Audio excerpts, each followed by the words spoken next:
नमस्कार,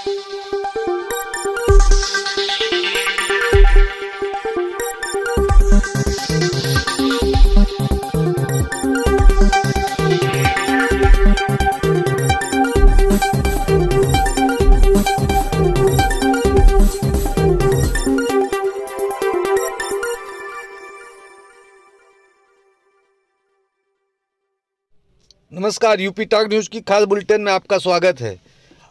इस वक्त जनपद जौनपुर से एक बड़ी खबर आ रही, जहां आज यूपी बीजेपी के प्रदेश अध्यक्ष भूपेंद्र चौधरी का जनपद आगमन हुआ था।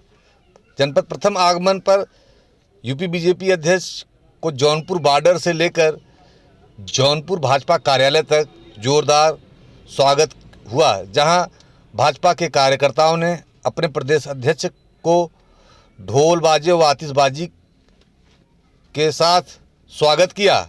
वहीं भाजपा कार्यालय पर पहुंचने पर कार्यकर्ताओं ने जोरदार माल्यार्पण किया। वहीं आज पत्रकारों के सवाल के जवाब देते हुए बीजेपी अध्यक्ष ने कांग्रेस को खूब घेरा, जहां उन्होंने कहा कि राहुल गांधी के द्वारा सावरकर पर जो आरोप लगा रहे हैं उसके लिए उन्होंने कहा कि सावरकर स्वतंत्रता संग्राम सेनानी थे और देश के लिए अपना सर्वोच्च न्यौछावर किया था। सावरकर जी ने देश की आज़ादी के लिए संघर्ष किया, अपना सर्वोच्च बलिदान दिया था। इस तरह से स्वतंत्रता संग्राम सेनानी के लिए कांग्रेस के नेता इस तरह का प्रपंच कर रहे हैं। वहीं प्रदेश व देश से कांग्रेस की भूमिका लगभग अब समाप्त सी हो गई है। वहीं राहुल गांधी द्वारा भारत जोड़ो यात्रा पर भी हमला बोलते हुए कहा कि उनके दादा प्रधानमंत्री जवाहरलाल नेहरू के समय में ही देश का बंटवारा हुआ था। अगर राहुल गांधी को भारत जोड़ो यात्रा की शुरुआत करनी है तो पाकिस्तान के कराची, लाहौर, इस्लामाबाद, मुल्तान से करनी चाहिए, क्योंकि उनके दादा के समय में ही देश का बंटवारा हुआ था। अगर जोड़ना है राहुल गांधी को तो इन क्षेत्रों को भारत में जोड़ना चाहिए। राहुल जी को अब कोई संज्ञान लेता नहीं।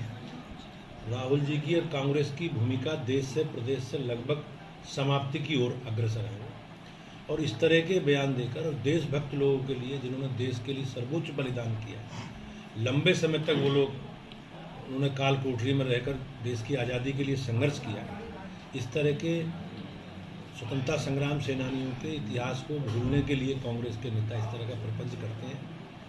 अब जनता समझ चुकी है राहुल गांधी जी की प्रदेश देश की राजनीति में बड़ी भूमिका नहीं रह गई। तो भारत जोड़ो यात्रा भी लेके चल रहा है, पूरा देश टहल रहे हैं। मेरा आग्रह है आप लोगों के माध्यम से उन्हें पूछना चाहिए कि आज़ादी के बाद देश का कोई हिस्सा अलग हुआ है। जब देश का बंटवारा हुआ उस समय जवाहरलाल नेहरू देश के प्रधानमंत्री, तो उनके दादाजी के समय ही देश का बंटवारा। तो मैं ये नहीं समझ पाता, या मैं कौन कांग्रेस के नेताओं से पूछना चाहता हूँ कि देश का जो हिस्सा कटा है वो उन्हीं के समय से हुआ, तो उन्हें यात्रा कराची से करनी चाहिए, उन्हें यात्रा इस्लामाबाद से करनी चाहिए, उन्हें मुल्तान से करनी चाहिए, उन्हें लाहौर से करनी चाहिए। तो जो हिस्सा देश का अलग हुआ है उसे तो जोड़ने की बात वो कर रहे हैं, तो उन्हें वो यात्रा वहाँ से करनी चाहिए। तो पाकिस्तान कहाँ से आ गया? बंटवारा तो पाकिस्तान का होना जी। देश को जोड़ने की बात तो पाकिस्तान को जोड़ के तो देश का एकीकरण पूरा होगा। अध्यक्ष जी, एक सवाल ये है, पूरी उपचुनाव चल रहा है या उनके उस पे रघुराज शाह के जो समाजवादी पार्टी के वरिष्ठ नेता हैं शिवपाल यादव जी, और उनकी पार्टी की यात्रा में, राजनीतिक यात्रा में बड़ा योगदान है। वो अनेकों बार विधायक रहे हैं, मंत्री रहे हैं और समाजवादी पार्टी के वर्तमान में विधायक। उनके पारिवारिक संकट, सब मतभेद उन विषयों पर रहे होंगे अखिलेश यादव जी से। वो भारतीय जनता पार्टी के कभी संपर्क में नहीं थे, ना संपर्क में है। हम अपने विचार के आधार पर, अपने कार्यकर्ताओं के आधार पर और अपनी सरकार के रिपोर्ट कार्ड के आधार पर जनता के बीच में, हम मैनपुरी में भी जनता के बीच में हैं, हम रामपुर में भी हैं, हम हमारी पार्टी खतौली विधानसभा मुजफ्फरनगर की, वहाँ भी जनता के बीच में, और यही विषय हम अपने रख रहे हैं। हमने जो जो काम किए हैं, हमने जनता की बेहतरी के लिए, प्रदेश की बेहतरी के लिए जो काम योगी जी की सरकार ने, मोदी जी की सरकार ने किए, उन सारे विषयों को लेकर जनता के बीच में जा रहे हैं हमारे कार्यकर्ता। हमारे कार्यकर्ताओं की सक्रियता, संपर्क, मेहनत जनता से प्रत्यक्ष बना हुआ। ये लोग सीजनल लोग हैं जी, जब सीजन होता तब चुनाव में आते हैं। भाजपा के लोग जनता के दुख दर्द में खड़े हैं, देश के प्रधानमंत्री जी ने पूरे 8 साल में एक दिन छुट्टी नहीं ली। प्रदेश के मुख्यमंत्री जी ने एक दिन छुट्टी नहीं ली, 5.5 साल हो गए। और बीजेपी के सांसद, विधायक, संगठन के लोग, कार्यकर्ता जनता के सुख दुख में साथ खड़े हैं। हमारा जनता से गठबंधन है और जनता का गठबंधन मोदी जी और योगी जी से है। और निश्चित रूप से भाजपा तीनों सीटें, मैनपुरी की लोकसभा और विधानसभा दोनों बीजेपी जीतेगी, बड़े अंतर से जीतेगी। हमारी पूरी तैयारी के साथ हम चुनाव।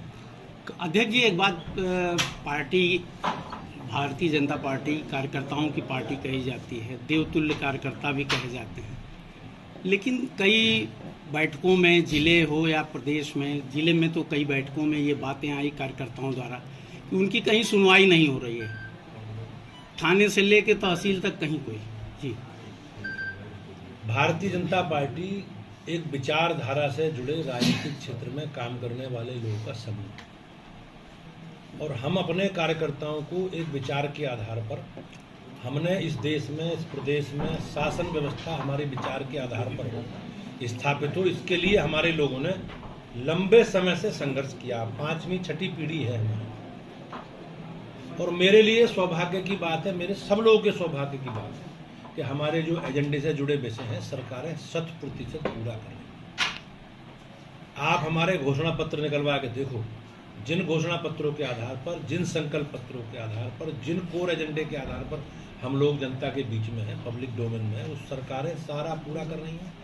और कुछ बचा है तो हमारे पास अभी 4.5 साल विधानसभा के हैं, 2 साल लोकसभा के। हम संकल्पित हैं, सबको पूरा करेंगे। हम अपने कार्यकर्ताओं का एजेंडा ही पूरा कर रहे हैं, तो असंतोष की कोई बात नहीं है। ये लोग नैरेटिव इस तरह के लोग चलाते हैं।